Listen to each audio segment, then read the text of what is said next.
Welcome to Bankless, where we explore the frontier of internet money and internet finance. This is how to get started, how to get better, and how to front run the opportunity. This is Ryan Sean Adams. I'm here with David Hoffman, and we're here to help you become more bankless. David, I feel like this was a long overdue conversation. It's been a long time since we had Polygon on the podcast, and they've been doing a lot over the last 9 months or so since we talked to them. So yeah, fantastic episode with Sandeep and Mihalo, who are the co-founders of Polygon, which is like a Swiss Army knife for scalability on Ethereum. What were some of your takeaways? Yeah, this is coming right on the heels of all of this Twitter drama that has happened last weekend, and that definitely set some of the context of some of the conversations that we had. We really drilled down into the differences between. There's a lot of chains out there that are forks of Geth. Geth, one of the original Ethereum L1 clients. Avalanche is a fork of Geth. Binance Smart Chain is a fork of Geth. Polygon is a fork of Geth. What makes these things similar? What makes these things different? And so we go into the differences between the security models for these things, and overall talk about in addition, completely separate from that, the long-term vision of Polygon, where I believe, Ryan, you called it a portfolio of scaling solutions rather than a single individual scaling solution. And also talking about the whole DraftKings becoming a validator on Polygon, the future of zkRollup tech on Polygon, and overall just the future of the entire portfolio as a whole. Yeah, I think if you're an investor in this space, also if you're a user, but if you're an investor, you're someone building, right? So the key question the industry is facing right now is where is the future going to be, right? And there's the Ethereum version of the future, which is this modular blockchain sort of future. And then there's the alternative layer one future, sort of the multi-chain future version of events as well. And that alternative layer one feature has really gained steam over the last 3 to 6 months or so, correlated with prices predominantly, but there's also been some activity on these alternative layer ones. And so I think this is an important episode to hear Polygon's side of the story, which is definitely very modular blockchain, very Ethereum centric, so that you can make your own decisions, right? Because if you believe the modular blockchain thesis, then you might believe a lot of these alternative layer ones are overvalued. If you don't believe this thesis and you think that, cheap block space is paramount and Ethereum doesn't have the market cornered on, good scalability ideas, then maybe these alternative layer ones are justified in their valuations. And maybe if you're building in the space, you should consider building on one of them. So this kind of lays it out. And again, this is Polygon's perspective, and they're very pro Ethereum.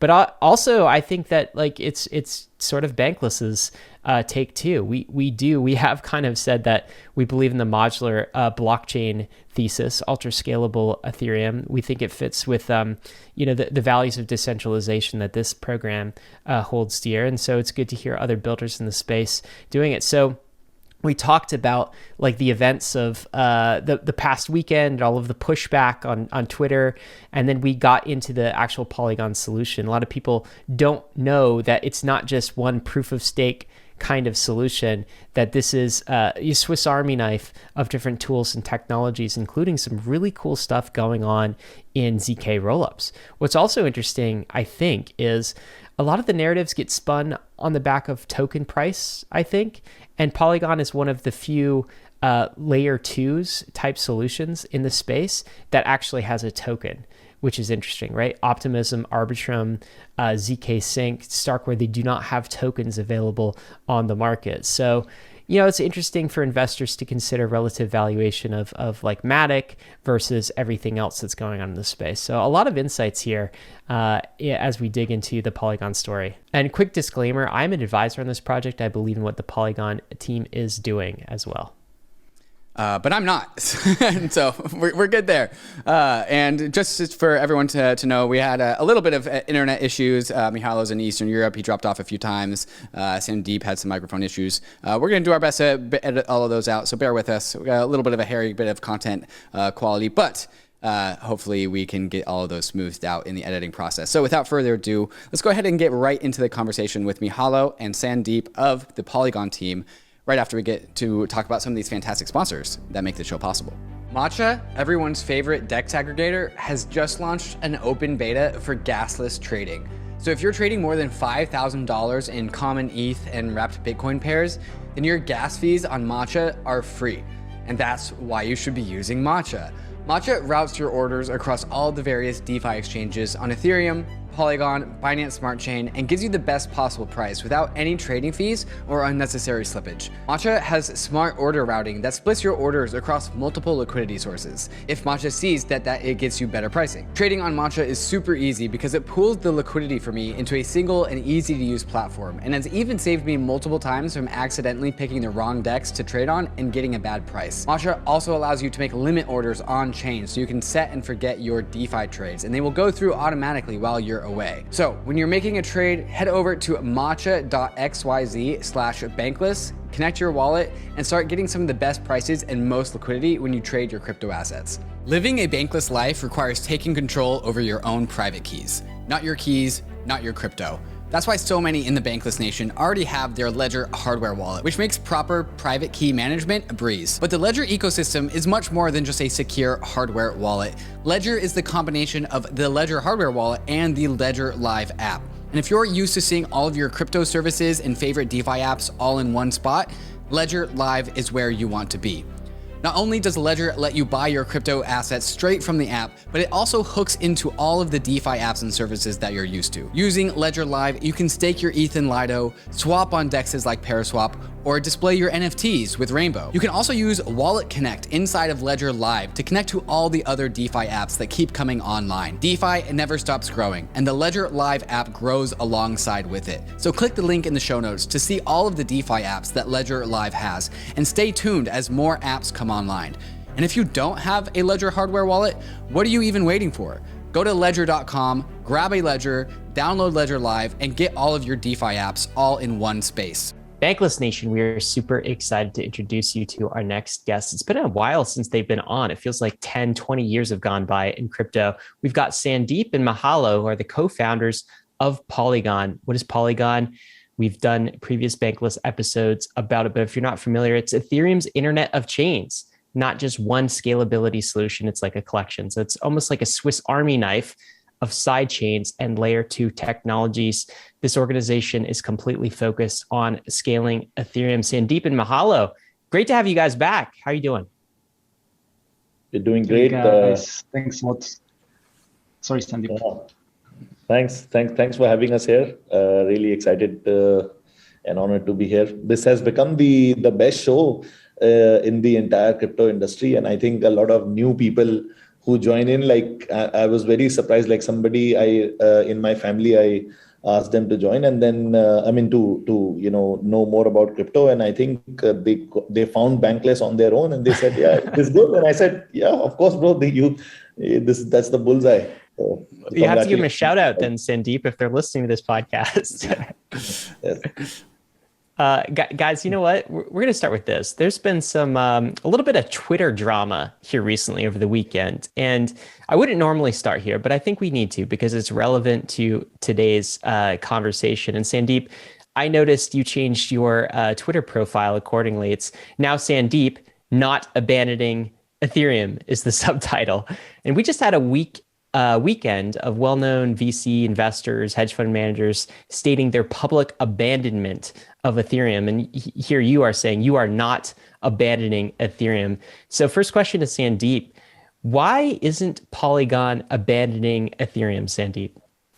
Yeah, so I think the easiest answer is that because Polygon doesn't hold bags of other layer ones, right? Otherwise, there is no reason to even discuss this. I think Ethereum, forget about abandoning anything on Ethereum.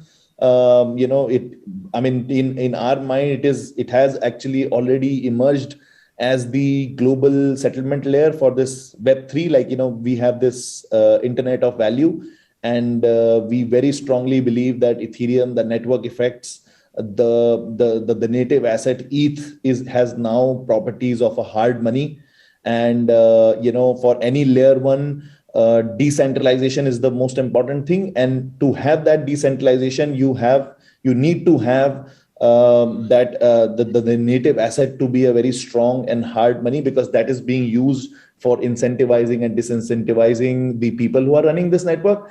And Ethereum, both in terms of its app development, network effects, as well as the native asset capturing the kind of features of hard money. On both these fronts, Ethereum is way ahead of anything else.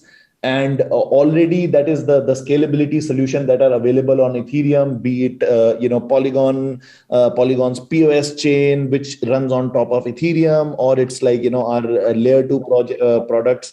Let's say Polygon Hermes, which is already live with some production, with some payment use cases, or other layer 2s like Arbitrum, Starkware have already proven that Ethereum can scale on the layer 2. So it's only a matter of time, where Ethereum and the layer 2 scaling is going to completely decimate, other kind of competition in that sense, and establish itself as the ultimate layer for Web3, and we strongly believe in that.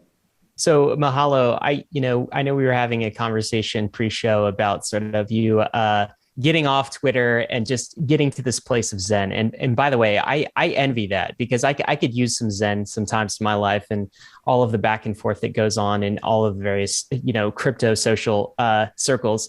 But I want to, in case some folks aren't as plugged into that, I want to give some context to the question I just asked Sandeep and get you to weigh in on this, Mihailo. So this is a tweet that kind of started it all over the weekend, this debate between like abandoning Ethereum and going to other layer ones versus doubling down on Ethereum, which is what Sandeep just advocated and gave his reasons for. But this is the tweet that started it all. This is from Suzu, who is kind of a VC fund manager at Three Arrows Capital. We've had him on Bankless in the past too. And he said this: yes, I have abandoned Ethereum despite supporting it in the past.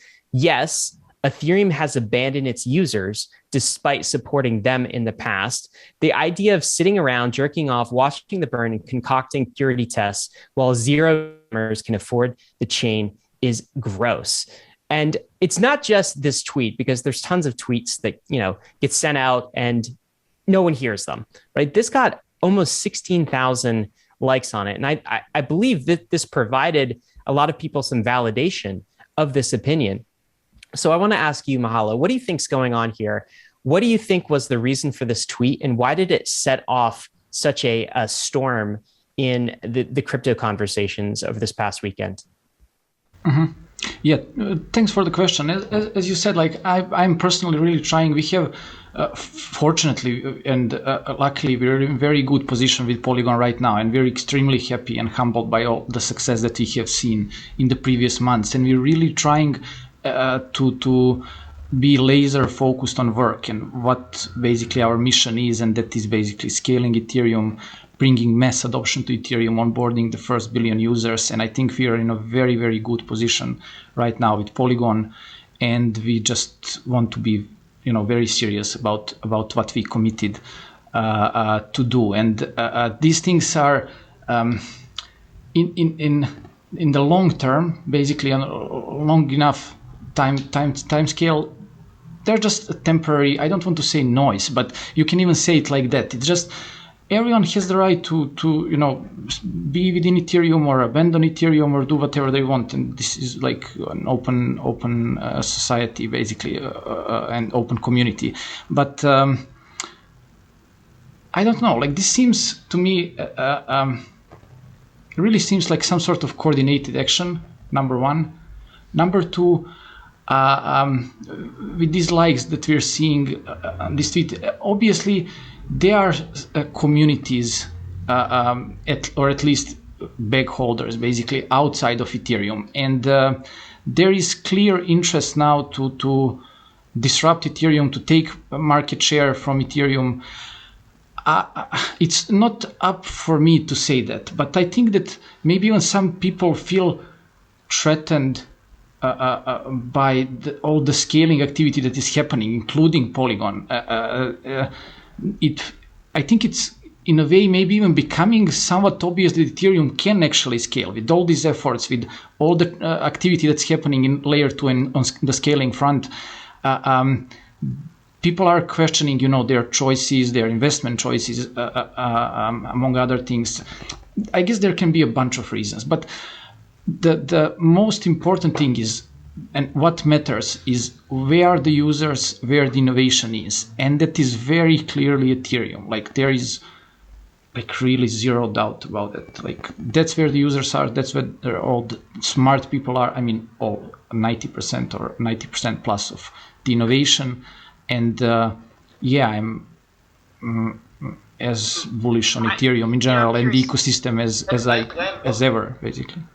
Guys, what you think of this chart specifically? All right, because let's try to steel man the argument just a little bit, right? It's like I totally understand what you're saying about like the bag bias and pumping other alternative investments, and no doubt that goes on, but like the narrative of Ethereum abandoning its users, right? Because gas fees on mainnet are high.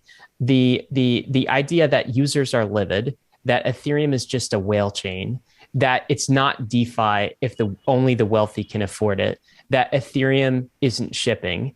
Do you think that there are any points in that, like any merits to that argument, or would you reject them all? And Sandeep, I kind of jumped in there, so why don't I let you jump in first? Yeah, so I mean, I actually also had a similar kind of conversation on Twitter with someone. Is that when you see the adoption of Polygon, or when you see the adoption of Starkware, or when you see like Starkware solution, let's say D by DX and things like that, or when you see the adoption of Arbitrum, or even XDAI per se, all of these are essentially the adoption of Ethereum only, adoption of EVM users who own some addresses, and then they can switch the MetaMask and then go to the layer 2 sidechains, whatever you want to call it. And I mean, we have multiple times said that our kind of definition of Ethereum scalability or scaling Ethereum is not extremely narrow as that this only is layer 2 and this only scales Ethereum. We believe that there is a whole spectrum. You have sovereign side chains, and in original thesis of Mihailo also has originally mentioned that there are probably 100 plus side chains or enterprise chains which are connected to Ethereum. Similarly, you have like chains like Polygon POS and all that. All of this is actually adoption of Ethereum. And somebody was saying that the DAU on some other chain has grown past Ethereum. And first of all, that was a wrong fact. And then second thing was that if you combine, even if some chain, let's say, starts approaching that DAU, but if you combine the DAU of Ethereum main chain, you combine the Ethereum DAU of Polygon, Starkware, and some of these other chains, that that DAU is way ahead of any other thing that you see. So I absolutely don't agree with this. Do not agree with this narrative that the Ethereum is abandoning its users and all that. It's just that the technology, this is a very hard technology to build, and Ethereum achieved adoption before that scaling technology could come.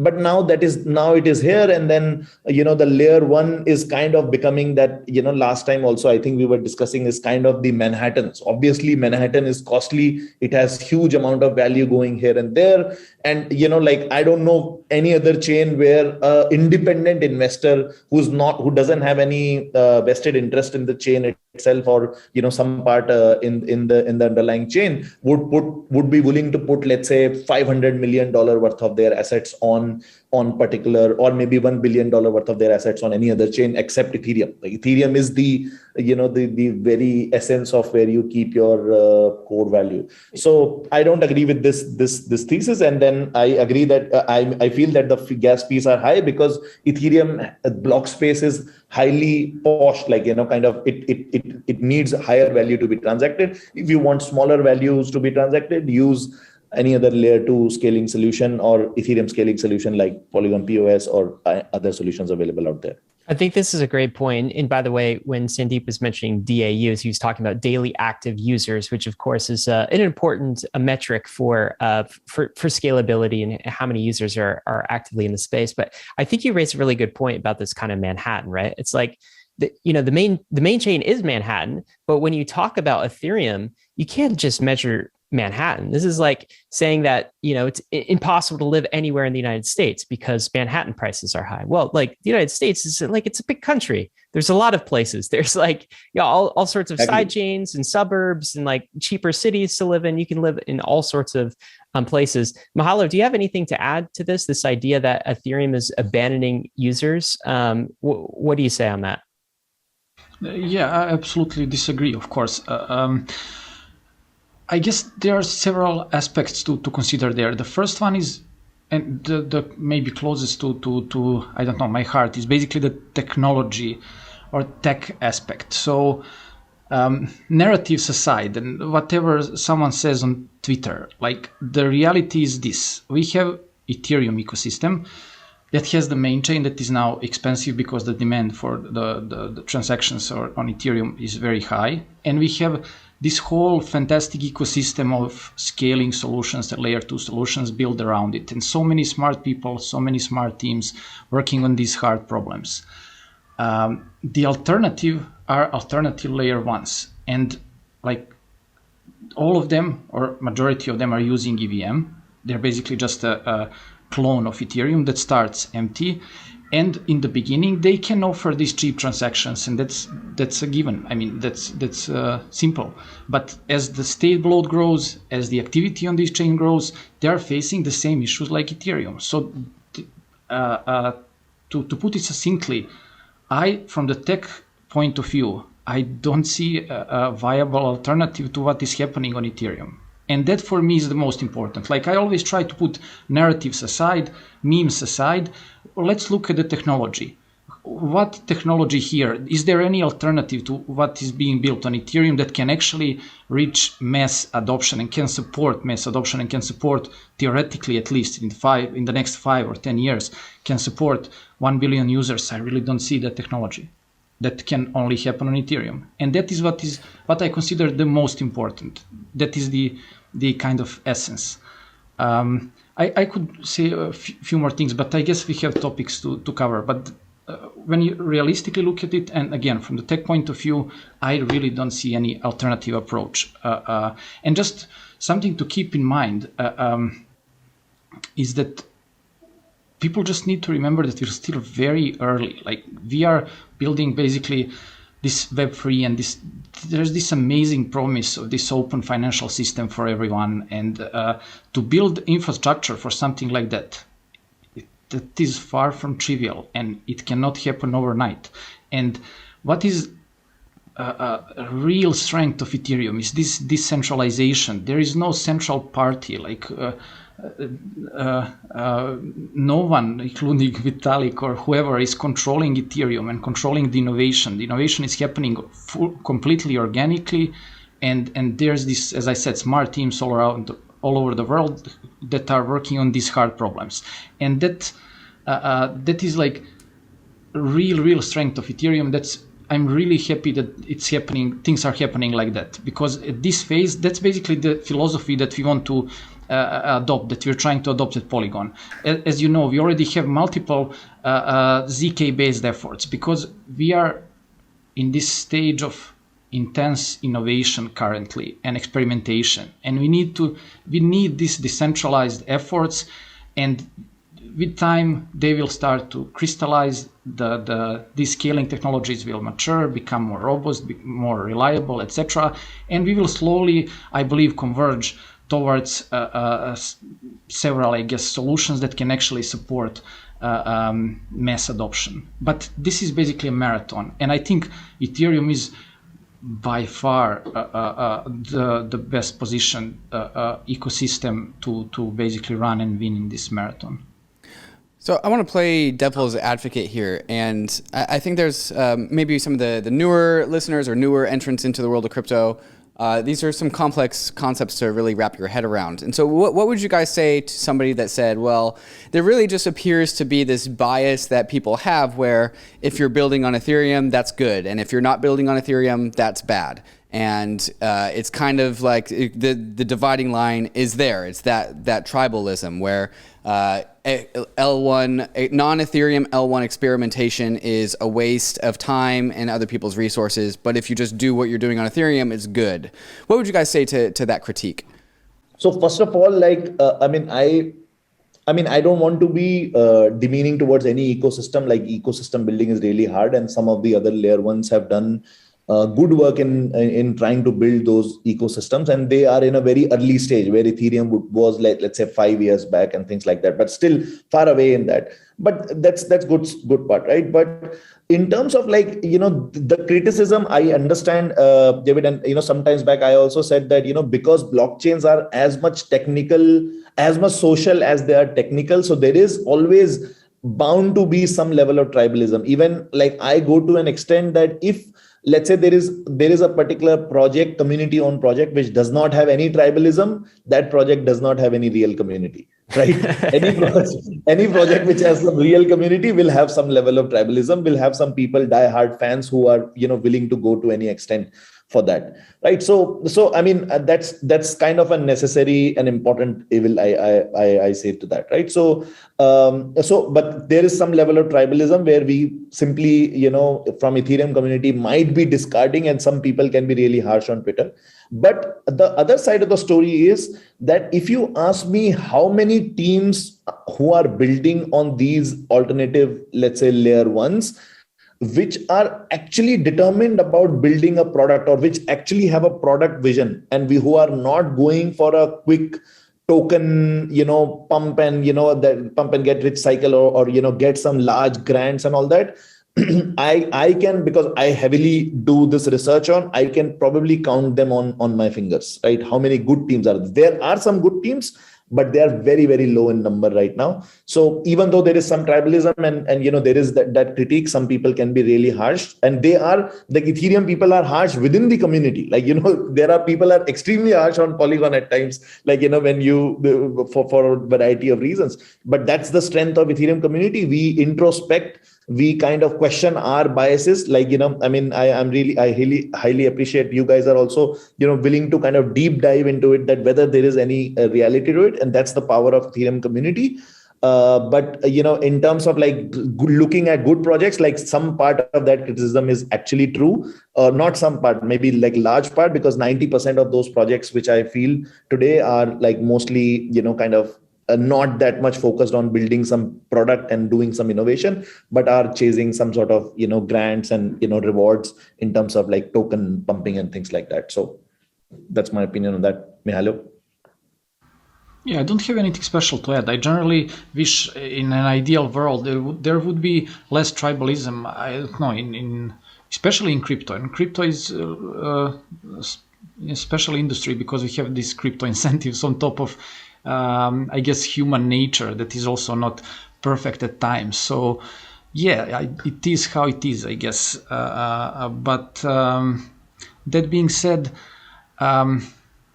what I generally don't like, I am always in support, of course, of any sort of innovation, any meaningful activity, be it within or outside of the Ethereum ecosystem. What I generally don't really like and don't appreciate is more or less constantly you see this pattern of trying to extract value. Of course, you have Ethereum that is absolutely the dominant player in Web3, of course, and has like a lion's share of the market, basically like 90+%, I guess.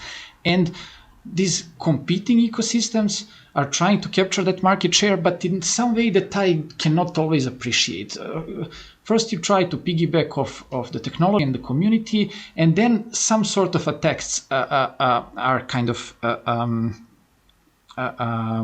common thing, I guess, there in a way, and that's something I of course I cannot appreciate. And then you have this Ethereum's immune system that kind of was strengthened throughout all these years, fights with, I guess, Bitcoin maxis mainly, and then people have to react. And ideally, I think Ethereum community is very, very friendly, very I don't know, supportive of innovation and inclusive in all sorts of ways. But yeah, I just think it might have been better for these projects to kind of try to add value. It's better. It would probably work better, even for Ethereum competitors. If I can give any advice to Ethereum competitors, don't attack I don't know, try to add value, try to contribute, collaborate, and I guess it will be better for everyone. Yeah. Well, guys, let's restore the Zen a little bit. We're done with that conversation, right? That's like Twitter narrative side of things. I think the way out of this, as always, for any technologist is you build, right? And so, and Polygon is building. I want to divide the rest of the conversation maybe in two parts. First, let's talk about the technology, right? So like all the benefits, the decentralization, that sort of thing, everything you guys are building. And then secondly, let's talk about the users, because there's some cool applications, cool sectors like NFTs and GameFi that we might want to talk to too. And you guys are doing some really neat things with DraftKings and others. So lots of different applications going on in Polygon. But first, let's start with the tech, because as David was saying, look, there are a lot of newcomers in the cycle, right? 2022, people don't actually understand the difference between block space on Polygon or Ethereum versus Avalanche and Solana, right? They just don't understand what the differences are. And I think we want to talk about the difference between Polygon and some of these maybe alternative layer ones. And I've got like 3 differences that I really want to drill into to kind of highlight this. But let's start at the top level. And the first is this. I think people need to understand about Polygon that it's not, correct me if I'm wrong, but it's not just one technology and one chain. It's a portfolio of chains, right? Yes. And so this is a picture I've seen often, and I think we need to spend some time actually describing this picture. And for those of you listening to the podcast, this is a kind of a diagram. It's a hub and spoke diagram. And in the middle, in the hub, there's this icon of Ethereum. So Ethereum being the hub, and then all of the spoke positions are these various chains, and this represents the Polygon ecosystem. But we see in these spokes different solutions, right? So we see something called Polygon Hermes, and we see something called Polygon Nightfall, and we see something called Polygon Proof of Stake, and then Polygon Miden. And then we also see Polygon Avail and the Polygon SDK, right? So like, again, that Swiss Army knife analogy, okay? Like now we're opening up the Swiss Army knife. We got the scissors, we got the pocket knife, we got the compass. I don't know what comes with the Swiss Army knife these days, but let's go into each of these component pieces, and we'll just touch them on a high level, because I want to get back to what you guys are doing with ZK, and I want to talk about the metrics of proof of stake. But just at the high level, what are the various functions of the Swiss Army knife? So what are the chains themselves and the other pieces? Maybe Sandeep, do you want to kind of go around and give us the high level, sentence or two summary of each of these parts on the spoke? Yep. Yeah. So, I mean, I will start, and then, Mihailo, if some part you want to go deep on some of the things, you can take up. So, so basically, as the story starts from here, right? So as we said that we consider Ethereum scaling as as a broad-minded, concept. Like we don't think that, okay, only this particular kind of solution adds value to Ethereum. So we think of it as a whole spectrum. Okay. And on the left extreme of the spectrum, think about sovereign, like fully sovereign chains, which have simple bridges with Ethereum. And, some of those chains also add value to Ethereum, like, with a simple bridge chain having a completely separate consensus or whatever. And then, enterprises. And if you go to like really big, participants who want to come into the Web3, all of them, they don't want to be on a shared chain as of now, because we don't have full blown zero knowledge, EVM compatible talent available kind of, chains available as yet. So many of them want to choose Polygon SDK type sovereign chains. And we have some big examples, soon launching some of the, probably Fortune 50 kind of companies launching some of their products on that. Similarly, then if you start going from this left side to somewhere in the middle, you will find something like Polygon POS, which is not a separate chain like a side chain. It is built on top of Ethereum. The consensus, the validator set is on Ethereum. It checkpoints every 30 minutes, just like any other layer 2, but that checkpoint contains less information, so you cannot verify everything back to Ethereum. But then all the activities in the chain are posted on Ethereum, and every transaction on Polygon with relevant data can be verified that, okay, this happened on Polygon, POS chain. So that is like, let's say the middle part. And then on the right extreme, you will find, the pure layer twos, which are actually putting both their data as well as the dispute resolution related to that data, if something wrong happens in the off-chain computation, back into Ethereum. So they are very heavily pegged into Ethereum. They put all the data and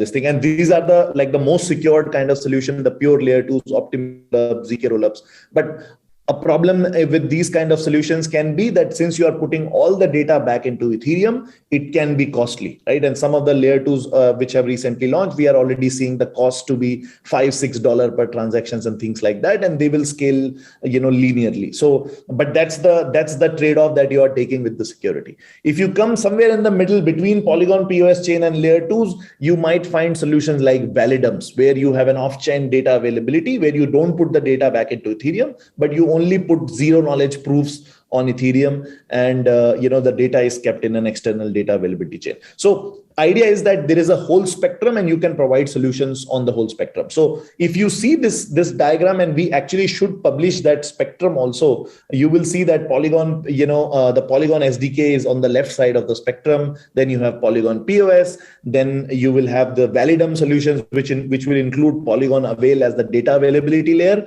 and then the Validums with Validum flavors of all of our zero knowledge solutions. And then on the right extreme, you will have these the layer twos, like zero knowledge rollups, because on the layer twos we are heavily focused on the zero knowledge, because we believe, and our thesis says that zero knowledge is the ultimate holy grail for the Ethereum scalability. So we have not one but 4 different solutions on Ethereum on the zero knowledge solutions, out of which we have only announced 3. So there is something very exciting coming soon. So stay tuned for that. Oh, wow. But then all of these solutions are having some sort of differences in their approach. Recently, we announced Polygon Miden, which is actually a Stark-based solution, which is like, zero knowledge technology has 2 different, kind of larger streams, Snark and Starks. And this is a Stark-based solution. Before that, we had announced Polygon Hermes, which is a Snark-based solution, and then Polygon Nightfall, which is very closely developed with Ernst & Young, which has privacy components to it, which is very important to the enterprises. So, the Polygon Nightfall is basically part of our enterprise play, which we believe that will become more and more important in, maybe 18 to 24 months from here. So this is the larger kind of summary of this ecosystem that we are building. But all of these solutions are focused on providing additional scale on Ethereum and bringing the mass adoption on Ethereum. This is super cool, and I think a lot of people don't fully realize this. And so I guess the recap is you've got solutions at all, the entire spectrum of the whole decentralization spectrum, right? And as we said on Bankless before, the difference between a sidechain and a rollup is a rollup depends on the economic security of Ethereum, whereas a sidechain doesn't. And so you guys have a side chain, right, which is kind of the Polygon SDK. And then you have a Polygon POS system, which is like a souped up side chain. So it has some of the economic assurances of Ethereum. It's not quite a side chain. It's a bit more advanced. And then you have all of the ZK rollup solutions, Hermes, which uses, did you say Snarks? And Polygon Snark, ZK Snark. ZK Snarks. And then you have Miden, which is, an EVM chain, and that uses Stark's technology, and that's kind of new. And then you have Nightfall, which is a rollup on the enterprise side of things. And then you have something new, which is coming down the pike. So this hub is about to get larger. So I think that is one of the key differentiation points, is when you compare Polygon to alternative layer ones, generally people compare like the Polygon POS solution to those alternative layer ones, but all of Polygon is really this, this grouping, this portfolio of different side chains and roll-up solutions. That is the entire ecosystem, and that's a little bit different. Mihailo, would you add anything to this? Yeah, I don't have too much to add, but these are all great points, of course. I guess what I can say is I can just repeat or iterate on what I already said previously. So we really believe we're still in a very early stage when it comes to building, scaling Ethereum in general and building blockchain infrastructure in general. And again, like we have millions of users on Ethereum, but we want 1 billion plus, and it's still going to take a lot of time to get there. We have a very good direction, I think, now, but this is again a marathon. This will not happen overnight, and that's why we at Polygon believe we have that, I guess, philosophy to let 100 flowers bloom at this point, and we just want to facilitate innovation. We are very fortunate and humbled by all the success that Polygon has achieved in previous months since we were on your podcast the last time. And now we have, I guess, huge network effects. We have a very strong treasury. We have a lot of experience. We have a great team, fantastic people on the team already, and we haven't even announced yet everything as we mentioned. And I think our mission and our how can I say, duty, if you want, is to become the innovation facility, I guess, for Ethereum. And we really want to support all meaningful scaling efforts. And as Sandeep said, we are indeed a little bit biased. We see merits of optimistic rollups, sidechains, enterprise chains. We want to support all these solutions, but we are definitely kind of biased towards ZK-based technologies because of several fundamental reasons. And we recently published our ZK thesis, and alongside with it, we committed $1 billion from our treasury to fund the development of ZK-based solutions. And yes, we are like heads down and working around the clock basically on introducing and building these solutions. We will see along the way in the coming years. We want, as I said, Polygon to be at the forefront of this innovation and building these great solutions, and they will slowly kind of converge, in my opinion, towards several types of solutions. And even in the long run, like there will never be a one size fits all solution. There will be no one solution to rule them all, because always different users, different projects will have different needs. Enterprises will never have the same requirements like native web-free startups basically and small applications. And we will always have several scaling or infrastructure solutions in the Ethereum ecosystem. And yeah, I think Polygon is to the best of our knowledge, the only project that really follows that vision and bets on all these solutions and supports all these solutions instead of focusing on one solution only. We were just we're very lucky and thankful that Polygon is definitely by far the most adopting now scaling effort in the Ethereum ecosystem. And this POS chain that we introduced was definitely, I would say, a necessity. So we have definitely reached the point where using Ethereum layer 1 wasn't really possible for average user, I guess, and that's a good problem to have, of course. But the Ethereum community has really strong criteria when it comes to building infrastructure. We make no compromises about some things like decentralization, security, etc., and that makes the researchers and engineers' job like much harder. And of course, we shouldn't give up on these principles. But I guess it's important to understand that sometimes you just simply need to accept some trade-offs, at least temporary. So that's what we did basically with the POS chain. POS chain is not an ideal solution, but it is a solution. We just realized that Ethereum ecosystem needs a scaling solution today. Like we could not have waited any longer. So we needed an EVM compatible solution today, and we consider it secure enough and functional enough, and it has proven so far with, I don't know, like 21, I guess, million blocks produced without any major incident, and all the value, and 100 million plus users and 5 billion plus in TVL. It has proven to be the right move, basically, to keep users within the Ethereum ecosystem. And now moving forward, we are in a good position. We kind of we provided some relief, at least, to this pressing scaling need. And now I think all the teams, Polygon and all the other scaling teams, are slowly basically going into production with these more advanced solutions. And I believe in several years from now, I believe the Ethereum ecosystem will look impressive from the tech point of view.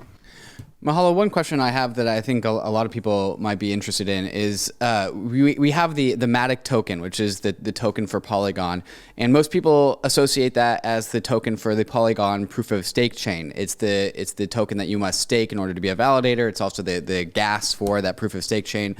But how does the MATIC token relate to all the other chains as well? Is it really just for that one chain, or how does everything actually connect to the MATIC token if there are so many different chains? And I'm actually curious, even more broadly than the token, is there any unifying force that unifies all of these other chain solutions that we're just talking about on Polygon? That's a great question. I mean, questions, but basically it boils down to the same thing. So the MATIC token, or our Polygon's native token, is the unifying force, or is supposed to be the unifying force of all these solutions. Again, we are now really focused on innovation. It was really important to us to facilitate and start several great projects like the ones that we have now, like Polygon Miden and Polygon Nightfall and Polygon Hermes, and the one that we are about to announce soon. That was very important for us, and we just didn't want to constrain yet these projects. This is now the core process of innovation and building this bleeding edge cryptography and all the other components that are necessary for these solutions. And then when these solutions are somewhat ready for production, I mean, along the way, we are already working on redesigning basically our token. That is something that we are not really speaking a lot about publicly because it can, cause speculation, I guess, certain points. We don't want that, of course. But the thing is that we have a very clear vision that Polygon's native token will unite, and how it will actually going to unite all these solutions. There's definitely very clear idea on our head. It's just that we don't want to impose, and we don't want to do that right now. We just now need to ship these core components. That is the most important thing now. And later, the token economy will be adopted basically and improved. We're already working on that behind the scenes to tie kind of all things together. And I think people will generally, I don't want to say love, but I think we're going to do some very interesting things there, and we're very excited about it. So if that's the first thing that's different about Polygon just in general, that it's not just one technology and one chain, it's many different chains. It's a portfolio, it's a Swiss Army knife. The second thing that's different that we touched upon a lot, I just want to drill into that Polygon really isn't pretending to be a layer one. Okay, so what's the difference between Binance and Avalanche and a Polygon SDK or Polygon sidechain? Well, it's the Polygon ecosystem isn't pretending to be a layer one, okay? And we'll get to our point about modular designs maybe next, but let's talk about that for a little bit. So at the center of your diagram is Ethereum, which is economic security, right? And we've talked about the role Ethereum plays a little bit, but I want to bring this up because it's interesting. I think for a while, people in the Ethereum community and people in the crypto community actually doubted Polygon's intentions a little bit, I think. And this is look, the crypto ecosystem is best when it's verifying, not trusting, right? It's that's what this entire industry is about. So I totally get the criticism. I totally understand it, right? And the concern at the social layer was hey, we've seen so many ETH killers buddy up to Ethereum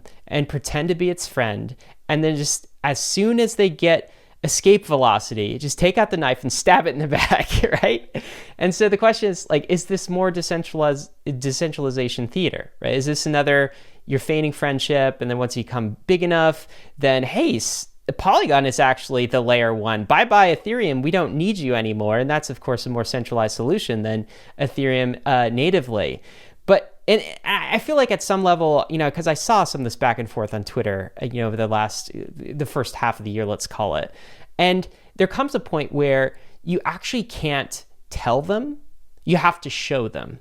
And I feel like recently, especially, Polygon has been doing a good job showing them a $1 billion investment in zk technology, a heavy investment in zkRollups. You just talked about 3 zkRollup solutions, a 4th one on its way, apparently. Let me ask you the question, Sandeep. Do you think this has finally answered the critics on this question of is Polygon an ETH killer, or is it, Ethereum synergistic? Do you think the critics have been answered finally, or are there still some in the shadows there? Yeah, I mean, the people who want to understand, they understand it very clearly now. And even before also, people who actually cared to dig through, they realized that Polygon, even the Polygon POS chain, was never built. Like, it is actually resides on Ethereum. Like, you can't become a Polygon validator by going to Polygon chain. You have to come on Ethereum, stake your Polygon tokens or Matic tokens, and then become a staker. So even that chain was never intended to be built like that. Why would we build a chain like that? Like, we would simply build a bridge and then have it like a side chain. So, that actually is the narrative. Like, I think always that narrative has been, painted by at times detractors or, competitors and things like that. But the sad part today is, like, Ryan, and this is actually, I also wanted to mention, is that, there is a segment of the community which still, for the retail, still tries to kind of, push that narrative that no, this is only POS, Polygon POS is a side chain and things like that, and conveniently ignoring all of these, like Polygon, Hermes, these other things that we are doing, and whatever a lot of things that we do for the Ethereum side. And even though now we are launch these layer 2s and all that, many people will simply conveniently ignore and only talk about Polygon POS so that they can nail that narrative, right? Even with for example, that multi-sig thing that you kept hearing, right? All the layer 2s have multi-sig, all the ones, right? Like, name one layer 2 which does not have a multi-sig upgradable rights, because this is such a new technology. If you find a bug, how do you upgrade that? And then the same people, even after having them also having the multi-sigs, they try to nail this narrative. And that's exactly is the narrative part of the crypto community. Like, some core people who run some of these alternative chains or whatever, they know how to nail some narrative into the retail, and so that, like, everybody starts feeling knowing, and nobody cares enough to dig through the real thing. So as you said, that Polygon never intended to be a layer 1. And our conviction on Ethereum, when we started, it was Ethereum based, and that conviction also grew. Even at that point in time in 2017, when Ethereum was also fairly new, we always used to say that right now we don't see any other competitor emerging as a layer 1. If, let's say, in future Ethereum loses out and some other, maybe we can think of but our conviction also on Ethereum is super strong because of the last 3 years of network effects, multiple kind of these waves, DeFi wave, NFT wave, DAO wave, all of these have happened on Ethereum itself. And there is absolutely, if somebody basically is still trying to pretend that no, Polygon is trying to be a layer 1, I would question the kind of intentions over there, because it's very, very clear. If you spend like half an hour on Polygon ecosystem, you find it very, very clear that we are absolutely focused and dedicated towards Ethereum. And I can actually, as a founder, I can say here that if, let's say, this situation happens, like on a personal level also, I'm saying, and this is not like some part of tribalism or anything, I have, this is part of my conviction that, if in future, let's say, Polygon starts focusing on somewhere else, I would not be there. Like, I'm so, deep into Ethereum that, I mean, I'm fully dedicated. Like, as a team also, we are dedicated, and personally also fully dedicated towards Ethereum. And I keep citing a lot of things, like this is actually, like not technical part, but, like, why I feel that there are so many smart people who are dedicating their lives towards Ethereum, because they feel owners of this network. Like everybody of the Ethereum community feels that they own the network. They are not building on somebody else's network. This is not Vitalik's network or Ethereum Foundation's network. And that is the core community feeling that Ethereum has with among so many smart people. I don't see it developing in any other any other kind of ecosystems.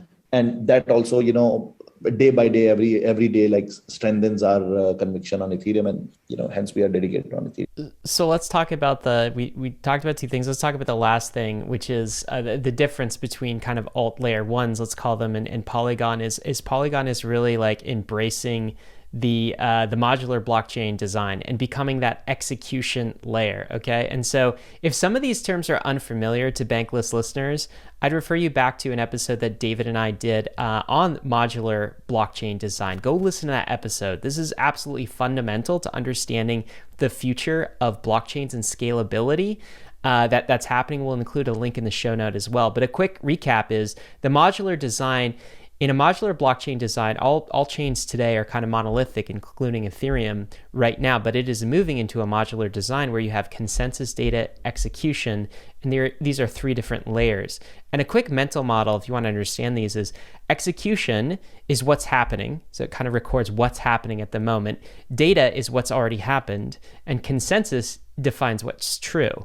And then in the Ethereum modular blockchain design, the Ethereum mainnet is really the consensus layer. It does provide some data availability, but there are some other data solutions too. And then execution happens on the Polygon side of things. And so when we laid out like that, the execution layer for Polygon, you've got proof of stake and the SDK and all of these zkRollup solutions, and then you've got also have Polygon Avail, which is the data layer. And of course, this brings like specialization. So I feel like all of the other layer ones, besides maybe Tezos and Near, are pursuing this monolithic design rather than this modular design that you guys are pursuing. But let's just touch in detail on a couple of the things here. So the first is Polygon proof of stake, right? So if we're going to compare that to like Avalanche and Binance Smart Chain, I'm wondering if we could do that really quickly. So one thing they have in common is they're all Geth forks. It's my understanding, right? So like that's kind of the underlying. But how is Polygon proof of stake different versus an Avalanche or Binance Smart Chain when it comes to resource management, when it comes to like the long-term play? Like is the proof of stake chain ultimately going to become a roll-up? Maybe go into some of those differences, because that is maybe a point of comparison. Like you could kind of compare Binance Smart Chain to Polygon proof of stake. What are your thoughts, Mihalo? Yeah, sure.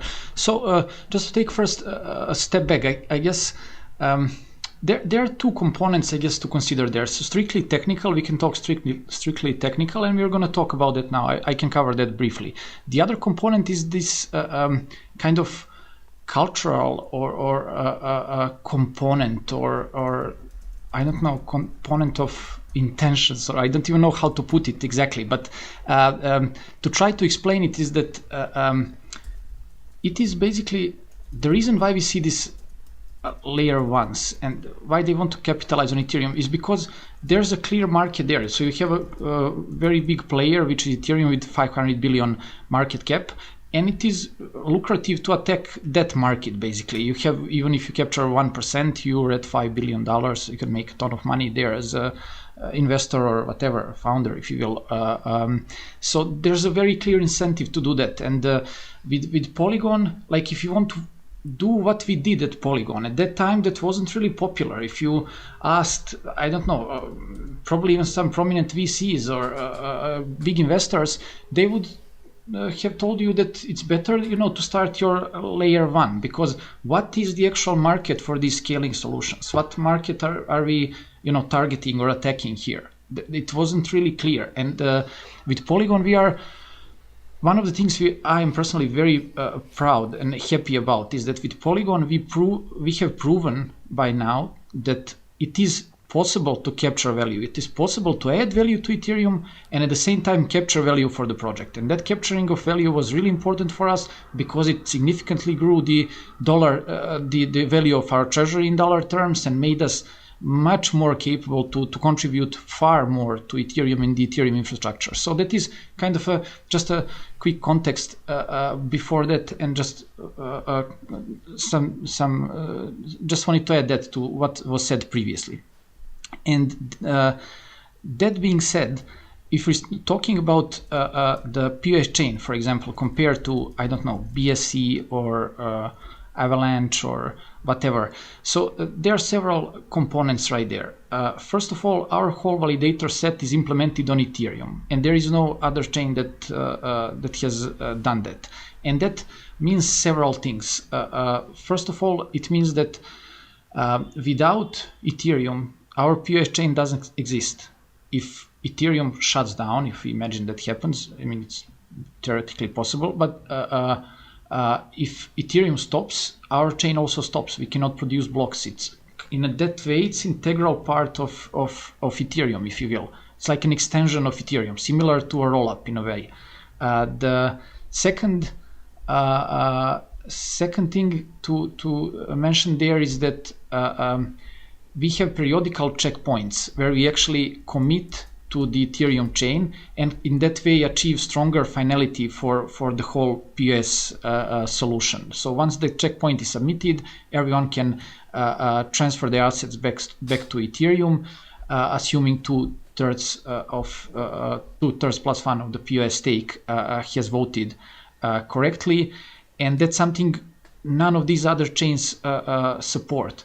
And the direct and very important consequence in terms of security from that design decision is that actually that transfer of assets back and forth from the POS chain and Ethereum is secured by the whole validator set of the POS solution, which currently, I haven't checked the latest data, but I guess it's above $2 billion at stake, which is like basically huge level of economic security that is behind basically these transfers. And it is, to the best of my knowledge, again, like the I guess by far the most secure bridge between any EVM to EVM kind of chains. These bridges are normally basically operated by a small set of POA signers, basically just externally owned addresses, basically that have no stake whatsoever. Sometimes even a single address. So yeah, all these things are adding significantly to the security of the chain, and basically make important differences compared to these other alternative chains that we just mentioned. And on top of that, there is again that component or overlay of intentions, I guess, because with Polygon it's obvious that we do not want to only extract value from Ethereum, we want to add value to Ethereum. We really consider Polygon an integral part of the Ethereum ecosystem, and the more activity we see on the POS chain, the more kind of value the Polygon ecosystem and subsequently token captures ideally, and the more the bigger our war chest is to basically continue working and contributing to Ethereum. And with us, basically the third and the last thing I can say there is, as you mentioned, Ryan, we would be actually very happy to consider upgrading the POS chain to some more advanced architecture that fits into this modular Ethereum modular blockchain philosophy, basically. By the way, like, we really like that philosophy. In that philosophy, I was like thrilled when I saw basically recently that whole concept of modular blockchains being widely accepted, because that is the core of Polygon philosophy. That's literally what we set to build when we announced Polygon. These independent components that together can form different basically architectures that fit different needs. That's literally what we set to build. So we're of course huge fans of that approach, and I'm pretty convinced it's here to stay, and that's the right way to do things. And yeah, just to finish, we are now in the process of building these advanced ZK-based solutions. Once we have decentralized enough, scalable enough, battle-tested layer 2 solution, we would be more than happy to consider upgrading the POS chain to to that specific architecture. But we're not there yet. No one in the industry has that yet, but we're all working around the clock, working very hard, and I believe we will definitely reach there soon enough. And I don't see with this any of these other chains that we mentioned. I don't see that even being mentioned, or not to say on somewhere on the roadmap. So there are, I guess, at least three major differences from the tech side, the side of the kind of intentions, and basically when it comes to Ethereum and how do you participate in the Ethereum ecosystem. And the third one are these plans for the future and the future architecture itself. Mihailo, that was a fantastic illustration of the differences, and I want to go back and just double down on one of them in specific, and that is the checkpointing that Polygon proof of stake does with Ethereum, and then also what you said with the economic security of the actual bridge.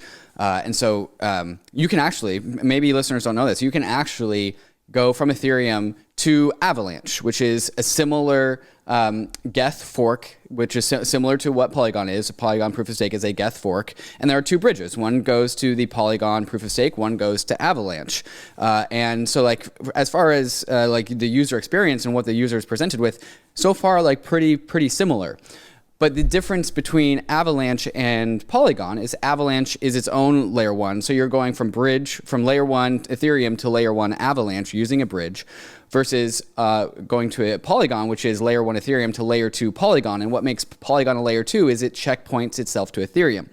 Checkpointing is like a save game, right? Like there's the state of Polygon that is progressing, and then every once in a while it saves to Ethereum. And this is fundamentally different than just porting from a layer one to another layer one, because as Bankless listeners will know, Ryan here especially really harps on the power of property rights. Blockchains are property rights systems, and the best systems that can ensure the best property rights assurances is what this whole industry is about. Do you actually own your own assets? And so Polygon, with this whole checkpointing, is actually tapping into the strong property rights that Ethereum has. And that checkpointing is not found on alternative layer ones, because they are trying to be their own layer ones. They want other people to checkpoint to that layer one. And so that is a fundamental difference, is Polygon has comparable property rights assurances that Ethereum does. And I just wanted to reiterate on that point. Do you want to add something to that? Yeah, thanks a lot for saying that, but I will just try to clarify it completely, and just to, we're really trying to be careful, and we don't want, there were a lot of debates basically when we started Polygon, and people generally don't consider POS chain a true layer 2 in the sense that it doesn't fully inherit security of Ethereum. But now if we go there, we are literally opening a can of worms, and there's a lot of details we can discuss there. But still, like as we said multiple times, POS is a solution that has certain trade-offs. Trade-offs are mainly that the fact that there is still this independent validator set that is kind of independent, that exists alongside Ethereum, and that certainly has a lot of power in the POS chain. But that is just I guess again the solution that we really needed. We had to accept certain trade-offs in order to ship something today, basically. And so far it has proven with these high levels of economic security, with more than $2 billion at stake, you would basically need 2/3, which means like $1.2+ billion to collude to actually try to do something malicious. And then we can again debate. There are some ways to mitigate. Even if this validator set decides to do something malicious, it can be argued that we still have some countermeasures or ways to kind of defend in that case. But again, like POS chain is not a perfect solution. We never claimed that. We never want to say that. But it is definitely good enough, and it is definitely, I would say, quite a lot better than alternative layer ones. Yeah, and let's unpack that even more a little bit, because when I say the checkpointing saves to Ethereum, that's backed up by the economic security of Polygon, not Ethereum. And that's the differences between a roll-up and a proof of stake sidechain, right? Where the roll-ups are secured, economically secured by Ethereum security itself.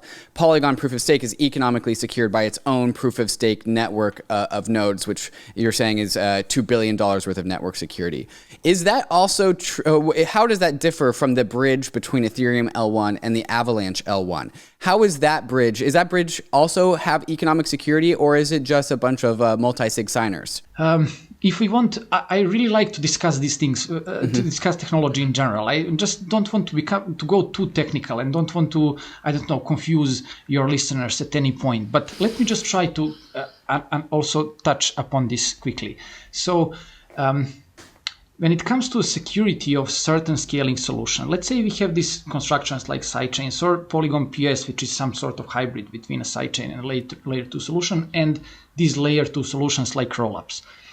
So what we are focusing on as the community right now is the security of your assets, and that's like super important. Like with rollups, you can always take your assets back to Ethereum. So you have very strong property rights, as Ryan likes to say, and that's fantastic. That's like really important. But we somehow also or often tend to forget there is another very important component of security, and that is basically this operational or running security, whatever we can call it, is basically the what happens when the assets are on the rollups. So currently the state of the art with rollups are these centralized operators.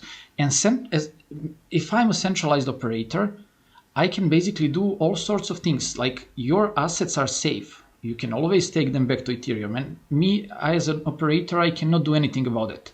But what I potentially do with some architectures, I can basically censor your transactions. Maybe you want to, prevent the liquidation of some vault that you have or whatever, CDP or whatever, and I can just simply censor your transaction, and you need to submit it in the next, 1 minute. If I censor it, you lose a ton of money, and then I can potentially blackmail you. Like all these things, I can front run you, extract MEV. So there's all sorts of things that when it comes to actually running the chain, your assets are safe. You can always take them back. But some other things, pretty kind of uncomfortable or problematic things can happen with centralized operators. With the PS chain, for example, you have a fully decentralized operator set, which is basically the validator set, and there is practically it's not possible for anyone to censor you. So it can be argued realistically that operational or running security of the POS chain is actually much better than the operational or running security of rollups in this point of time with state-of-the-art tech that we have now. So there are different components also there. Like security is a complex thing always. Like it's not really. And again, I'm sorry, I just don't want to derail the conversation too much. It just these things are. I guess I just like to talk about it. No, I think, but David's question was like, how does it compare to other layer ones, right? This checkpointing of Polygon POS yeah, and chain. for that we said, like, I'm not aware. I don't think there exists any other solution like that. None of the layer one solutions are submitting checkpoints to Ethereum.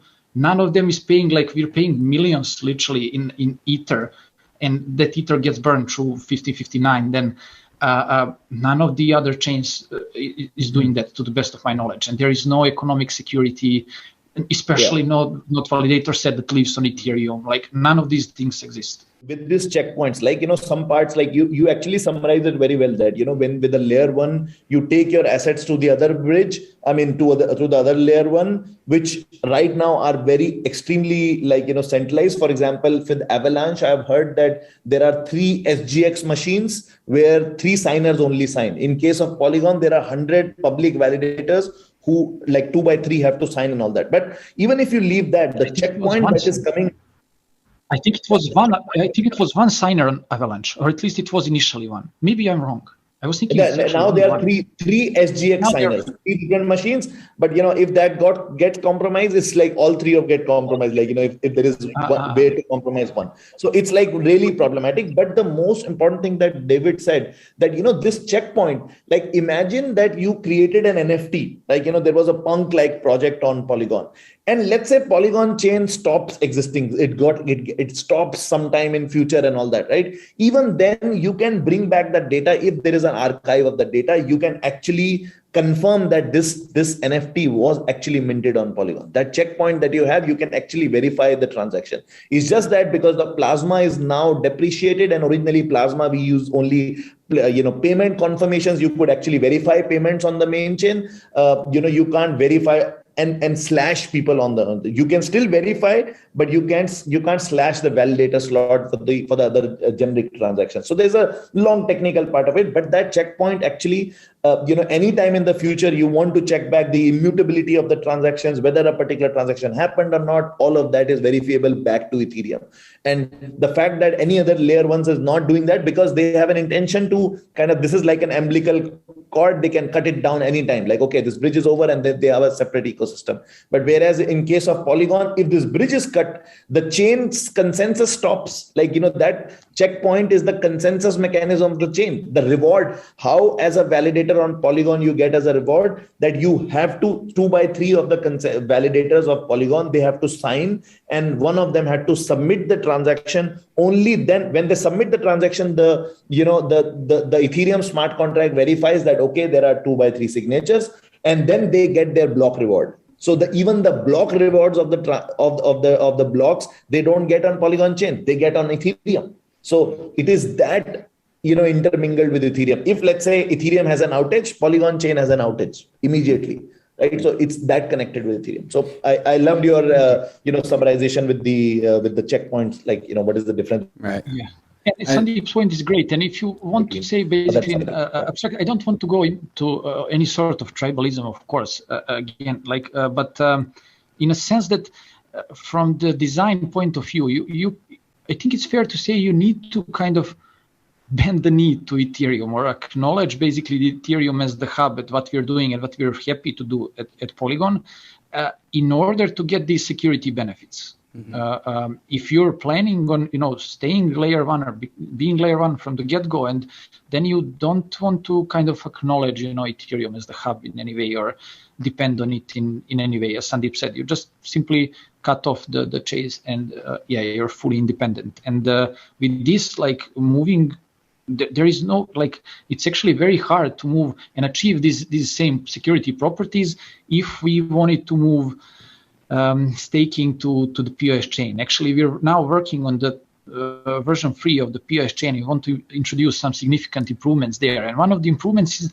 we're thinking of moving at least parts of the logic of the staking to the POS chain, basically while keeping these security properties. And it's really not easy. Do you know what somebody on Twitter mentioned to me? I thought this was a really colorful illustration. You talking about the benefits of just getting economic security from Ethereum's, like what other layer one chains are trying to do is found an entire country in order to open a deli, right? It's like you have to bootstrap this entire security apparatus, right? And all you're trying to do is actually just create a set of apps. You're just trying to open a deli, man. And it doesn't make sense to me long-term either. ARBITRUM is an Ethereum scaling solution that's going to completely change how we use DeFi and NFTs. And now it's live and has over 100 projects deployed. Gas fees on Ethereum L1 suck. Too many people want to use Ethereum, and it doesn't have enough capacity for all of us. And that's why teams like ARBITRUM have been hard at work developing layer 2 solutions that makes transactions on Ethereum cheap and instant. ARBITRUM increases Ethereum's throughput by orders of magnitude at a fraction of the cost of what we are used to paying. When interacting with ARBITRUM, you can get the performance of a centralized exchange while tapping into Ethereum's level of security and decentralization. This is why people are calling this Ethereum's broadband moment, where we get to add performance onto decentralization and security. If you're a developer and you want to save on gas costs and overall make a better user experience, go to developers.offchainlabs.com to get started building on ARBITRUM. And if you're a user, keep an eye out for your favorite DeFi apps being built on ARBITRUM. Many DeFi applications on the Ethereum L1 are migrating over to layer 2s like ARBITRUM, and some are even skipping over the layer 1s entirely and deploying directly on layer 2. There's so many apps coming online to ARBITRUM, so go to bridge.arbitrum.io now and start bridging over your ETH or any of the tokens listed, and start having the DeFi or NFT experience that you've always wanted. ALCHEMIX is one of the coolest new DeFi apps on the scene. It introduces self-paying loans, allowing you to spend and save at the same time. Deposit the DAI stablecoin into the ALCHEMIX vault in order to get an advance on the interest it generates. borrow up to 50% of the total amount of your deposited DAI in the form of ALUSD stablecoin. Here's the craziest part. The loan pays itself back and you cannot be liquidated. Unlock your assets potential in the ultimate DeFi savings account. And brand new to ALCHEMIX is the ETH Vault, where you can deposit ETH into the application, borrow ALETH against your deposits, while having your advance gradually paid back over time. V2 is rapidly approaching, which will allow for even more collateral types, plus a variety of yield strategies to choose from. Harness the power of ALCHEMIX at alchemix.fi. That's ALCHEMIX.fi. Follow ALCHEMIX on Twitter at ALCHEMIXFI and join the Discord to keep up to date with ALCHEMIX V2 and to get involved in governance. At the beginning of the show, I presented the devil's advocate argument of there's all this Ethereum ecosystem, and when the Ethereum ecosystem sees this development going on, if that development going on is on Ethereum, then it's good. And if it's not going on Ethereum, then it's bad. That's sort of like the tribalism bias that people, critique the Ethereum ecosystem about. But if you want to rephrase that differently, the reason why this bias appears to exist is that when you are checkpointing or saving or rolling up to Ethereum, then you have strong economic property rights. And if you're not, then you don't. And it's Ryan and Mai's opinion, the Bankless thesis, is that strong property rights is what makes this whole entire industry work. The fact that you have your own independent, self-sovereign assurances that you actually own the assets that this chain says that you have. And so this tribalism, which definitely appears like that, is actually grounded in the same theses that prop up the value of these assets to begin with. So like if you do the same exact behaviors on Avalanche or Polygon, you get the same properties. You get sped up blockchains, you get cheaper transactions, faster transactions. But on Polygon, because it settles and checkpoints to Ethereum, you also have strong property rights. Just wanted to summarize this section for the listeners. Exactly. And this tribalism, David, one more part I wanted to mention is that, why this I have also thought about that, why this tribalism at times come from Ethereum community is because many of the times the facts that are being represented by the other layer ones, right? They are at times they are outright disgusting. You start talking about that, oh, this Ethereum has already been defeated and all that, where you are like something is just getting born. Imagine the amount of hacks that Ethereum has happened, and those hacks actually strengthen the ecosystem. Can you even imagine the amount of DeFi smart contracts that have been hacked on Ethereum? I think it's around $2 billion.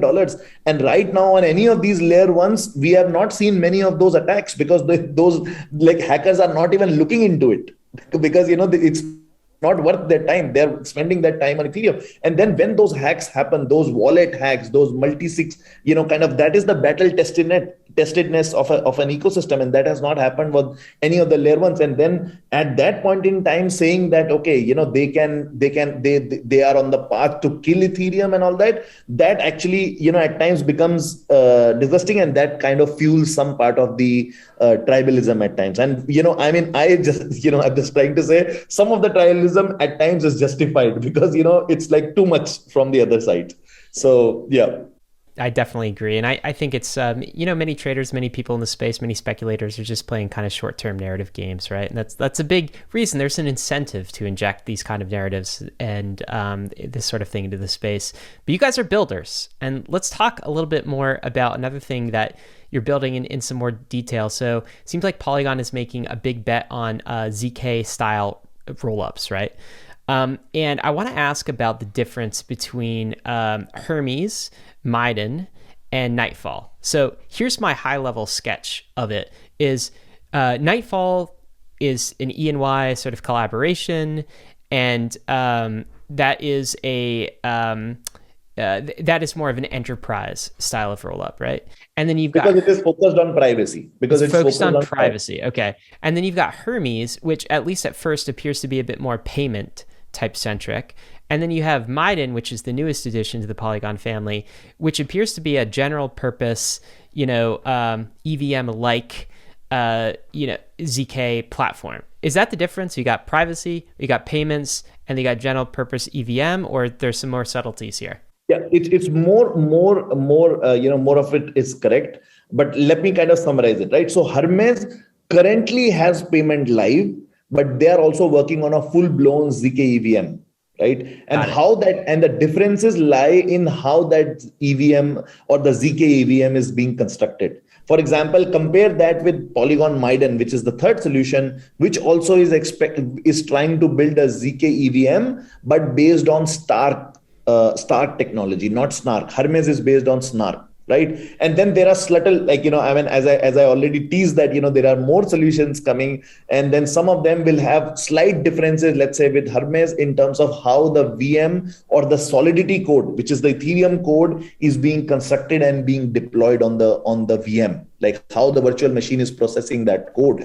Those are the subtle differences, which actually, on the developer experience point of view, create large kind of differences. Although on the execution side, it's almost the similar, but the developer experience can be starkly different on these two different kind of approaches. So, but otherwise, apart from the EVM, like the privacy EVM or the Polygon Nightfall, the purpose of other solutions is actually to build a ZK EVM, like EVM compatible zero knowledge rollups, where you can pick up your smart contracts, deploy, and they still have Ethereum level security using the zero knowledge proofs. That's cool. So understand. So and I think people have heard the Hermes story before, because that happened a few months ago. But the Miden story is relatively new. That just happened last a couple of weeks. So can you talk a little bit about that story? So how did Miden become part of the family? Who are kind of the developers behind there? What about the technology? Talk about that for a little bit. So Miden is led by the developer with the pseudonym Bobbin Threadbare. He was previously leading the Winterfell protocol of Facebook, which Facebook recently open sourced. So he was the lead researcher on that, and he technically wrote 80% of it.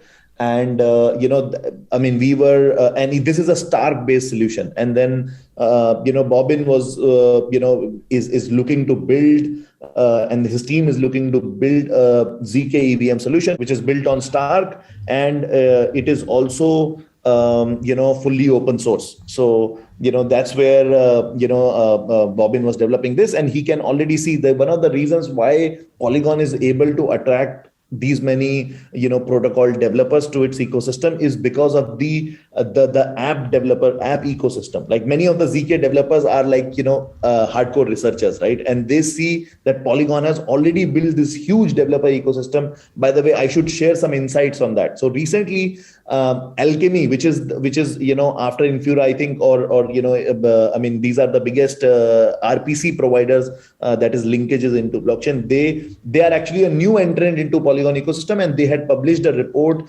that they have now 3,000 plus weekly active teams on Polygon, which is it's absolutely humongous. These are all apps, Sandeep. Yeah. These are the teams who are building apps. And if there are 3,000 plus teams only on Alchemy, you can imagine that they would have at least 1,500 to 2,000 apps deployed on Polygon, right? And similarly, and this is only Alchemy, which is a latest entrant. You have, before that we have Infura, before that we have Blockvigil, and there have been tons of other chain stack and things like that, the service providers, and they have their own set of teams. So probably, if I just extrapolate it, I think Polygon would be having around 5,000 different teams developing various solutions on Polygon. And that's absolutely crazy statistics. Also, in terms of the daily average users of Polygon, it recently surpassed, few weeks back, in fact, it surpassed the main chain also. And it has now by DAU, it is probably the number one chain. Because a lot of other chains are not talking about the DAU stats. It's probably the number one chain in terms of as a platform where people are building these dApps. So all of this dApp adoption, and also when we were talking about various different layer ones, by any measurable statistics, whether it's the TVL, whether it's the DAU, whether it's the number of dApps deployed, number of developers working on Polygon, Polygon POS chain alone will be far ahead, maybe 5x bigger than any other layer ones that we are, thinking that, okay, are going to kill Ethereum probably. And Polygon is one of the small projects in the Ethereum ecosystem. So, I mean, I don't want to go into that. So now we have a huge dApp ecosystem, and these developers and researchers, they believe that if they build within Polygon umbrella, they'll be able to achieve adoption, because at the end, we have this ecosystem will be able to achieve or use this zkAVM. All right, guys, we've been talking so much about kind of the technology side of things, but the other interesting piece about Polygon is, of course, the apps layers. Like, why do users actually come to Polygon? Where are the apps and different features, the stuff that users care about? Maybe that should be our next section. And it seems like there's been some interesting PR around DraftKings. And I know, David, you've been following this fairly closely. So let's talk about that for a minute. And David, what's your question on this? Yeah, I think it's really interesting. By the way, congratulations on onboarding DraftKings for using Polygon for sports bettings. And I think everyone who's been around in crypto understands that sports betting is coming to crypto more or less. It's a very optimum use case for crypto. But another interesting thing about the story is DraftKings is also becoming a validator on the Polygon proof of stake chain. And as we know, with these kind of juiced up Geth forks, it actually requires more intensive computational power, more direct attention towards the actual validating of these networks, because just you need beefier hardware. So my question to you guys is this kind of a security model for Polygon proof of stake moving forward? Is that we have larger, beefier nodes being operated by larger, beefier entities? Like, the security model for Polygon proof of stake is actually secured by these businesses that are using Polygon for their own products. Talk about the model behind DraftKings and them becoming part of the governance and validating process for Polygon. Yeah, so it's not at all about the nodes. Like, even if DraftKings is going to run it, they are also one of the reasons, like, Polygon nodes are still fairly light, compared to a lot of other different kind of nodes in other ecosystems.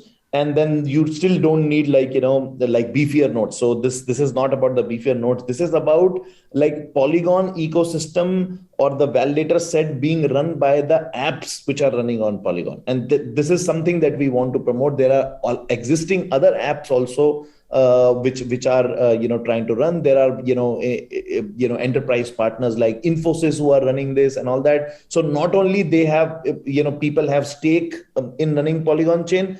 Plus, apart from that, we want more and more dApps to be, incentivized and encouraged to be running the validator nodes. I mean, the thoughts from these big wigs, like, there are multiple such institutions, and, some of them, in the past days, you might have also seen, like, Macy's, did something on Polygon, Dolce & Gabbana did something on Polygon. And most of these enterprises, like, when they approach us, we are very, very surprised. Like, Clinique, which is a multi-billion-dollar brand, like, they launched NFTs without even we knowing. And that's actually the best thing, that they don't even need any support from the teams, because it's like so close to Ethereum development. It was like, Sandeep, I read the NFL was doing something.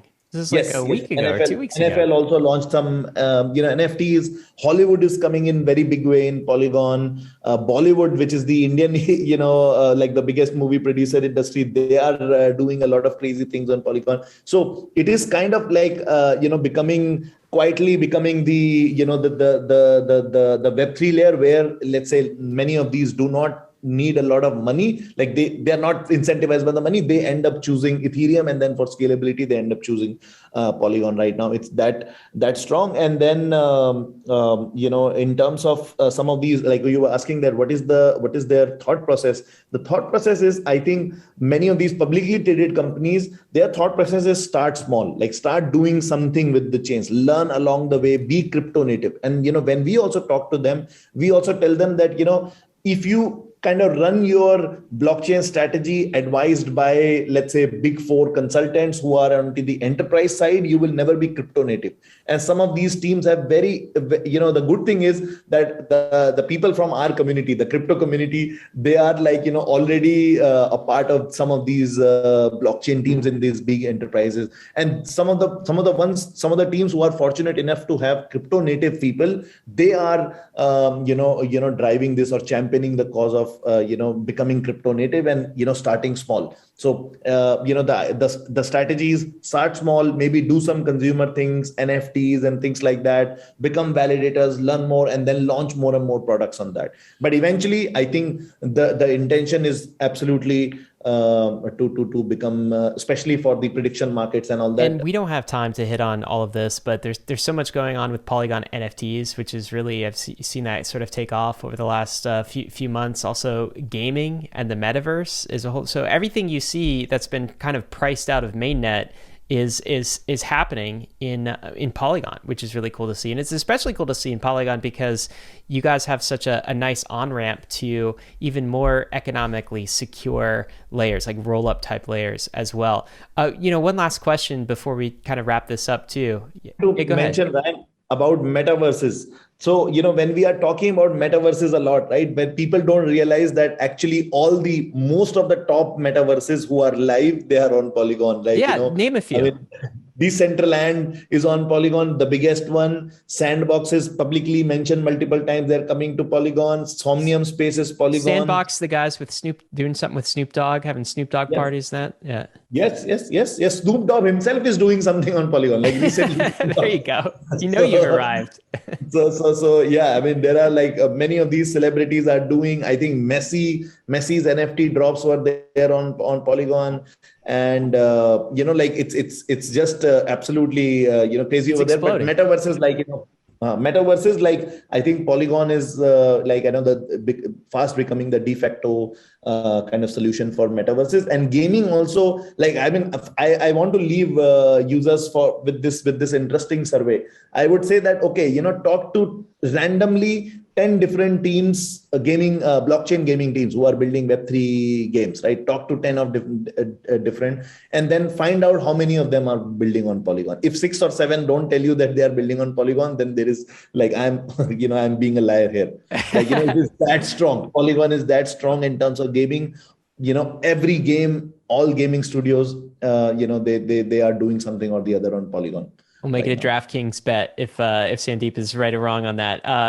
Last question: fiat on ramps, super important, right? How's that coming along with Polygon?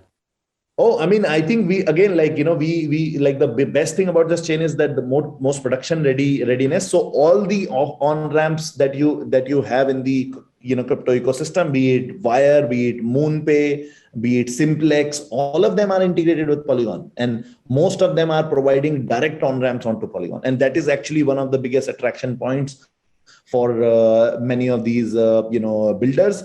And also, like now with the Coinbase has also publicly said that they are integrating Polygon mainnet. It's integrated with Binance also, so that is also going to add a lot of these network effects into it. And OpenSea being there also, is a big add-on for most of the game developers and all that. Yeah, it's amazing.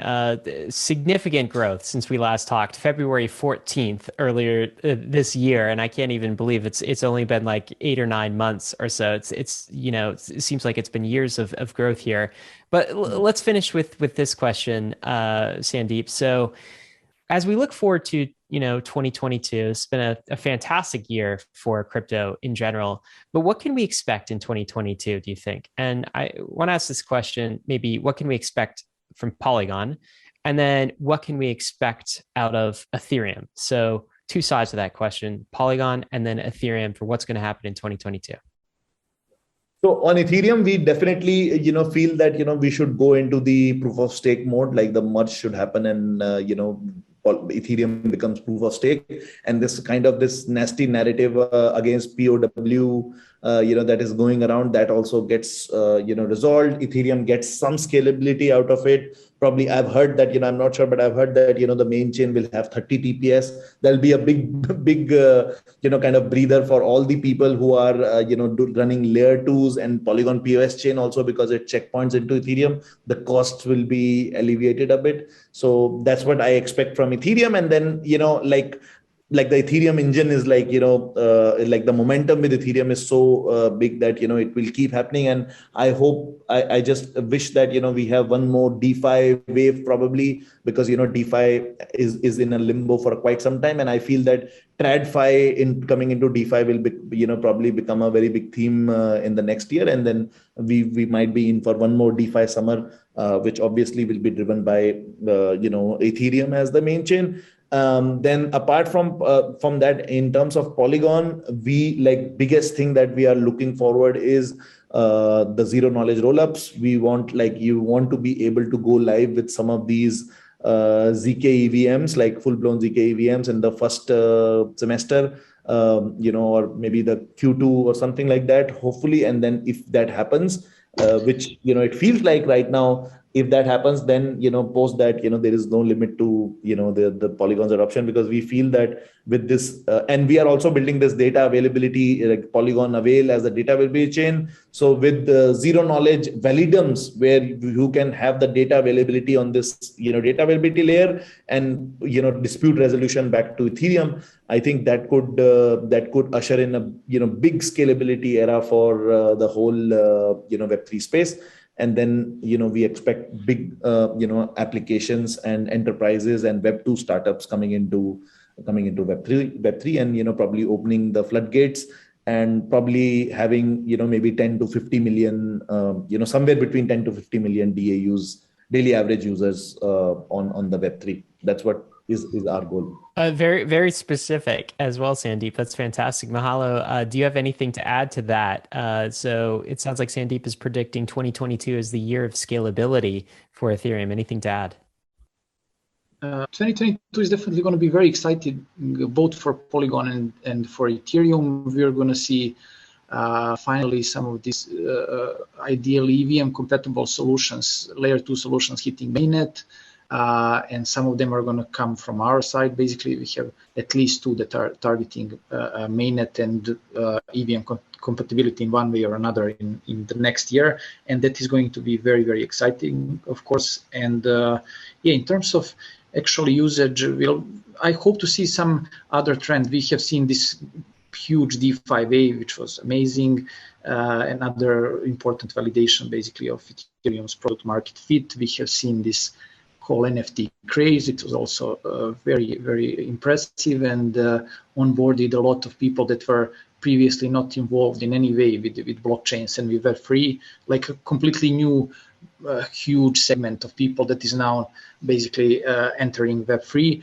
And I would like to see some new trend. Personally, I really like this concept of play to earn that was pioneered by, I guess, Sexy and some other games now. And I think we might be on track to something amazing there, in a sense that I imagine basically everything to earn concepts. I don't know, like learn to earn, like do whatever to earn. And we can basically, I think, open a Pandora's box, basically, of innovation and adoption, mainly. There. That is my personal expectation, basically. So yeah, a lot of exciting stuff, of course. But again, like just to stress that once again, I don't expect anything to be, Ethereum will not scale next year. Things will not be resolved next year. This is a marathon. We still have years to go, but it's only gonna get more and more exciting moving forward. Well, fantastic, guys. We've covered so much today. I hope listeners walk away with a deeper understanding of Polygon and of Ethereum's scalability roadmap. This is really part of it. Ethereum is a roll-up centered roadmap, and you guys are executing on that roadmap as part of the ecosystem. So we appreciate everything you're doing. Thanks for spending some time with David and I on Bankless. Thank you so much for having us here. Action items for you, Bankless listeners. First is the ZK thesis that was mentioned. We'll include a link to that in the show notes. We'll also include a link to the episode I mentioned on modular blockchains, the episode that David and I did. We'll also include a link to the Polygon diagram that we were going over earlier in the episode. So you can check all of that out in the show notes. Also, got to end with this. Risks and disclaimers, guys. ETH is risky. Bitcoin is risky. All of DeFi is, so is crypto. You could lose what you put in, but we are headed west. This is the frontier. It's not for everyone, but thanks for joining us on the Bankless journey. Hey, we hope you enjoyed the video. If you did, head over to Bankless HQ right now to develop your crypto investing skills and learn how to free yourself from banks and gain your financial independence. We recommend joining our daily newsletter, podcast, and community as a Bankless Premium subscriber to get the most out of your Bankless experience. You'll get access to our market analysis, our alpha leaks, and exclusive content, and even the Bankless token for airdrops, raffles, and unlocks. If you're interested in crypto, the Bankless community is where you want to be. Click the link in the description to become a Bankless Premium subscriber today. Also, don't forget to subscribe to the channel for in-depth interviews with industry leaders, Ask Me Anythings, and weekly rollups where we summarize the week in crypto and other fantastic content. Thanks everyone for watching and being on the journey as we build out the Bankless Nation.